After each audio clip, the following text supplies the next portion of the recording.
মাঝবান্ডারের এক ব্যক্তি বলেছেন যে আমার হুকুম মানাও ফরজ,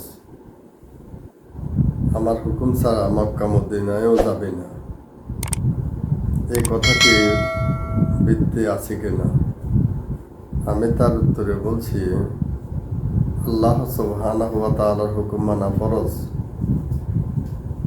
মাঝবান্ডারের হুজুরের হুকুম মানা ফরজ না, ওনার হুকুম মানা সুন্নত না, ওনার হুকুম মানা ওয়াজিব না, ওনার হুকুম মানা কিছুই না। আল্লাহ পাক বলছেন হজ ফরজ, হজ করার জন্য আল্লাহ সুবহানাহু ওয়া তাআলা বলছেন, আর ওনার অর্ডার নিয়ে হজ করতে যেতে হবে।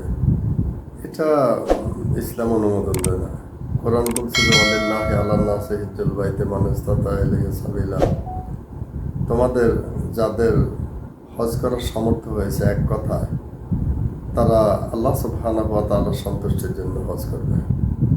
সুতরাং মাঝ ভান্ডারি কী বললো, কোন ভান্ডারি কী বললো সেটা দেখার বিষয় না। দেখার বিষয় হচ্ছে যে আল্লাহ সুবহানাহু ওয়া তাআলা কী বলেছেন, আল্লাহ যা বলেছেন সেটা আমল করবেন। আর মাঝ ভান্ডারি বা অন্য ভান্ডারি কী বলছেন সেটা আপনারা ডাস্টবিনে ফেলে দেবেন এই বক্তব্যগুলো।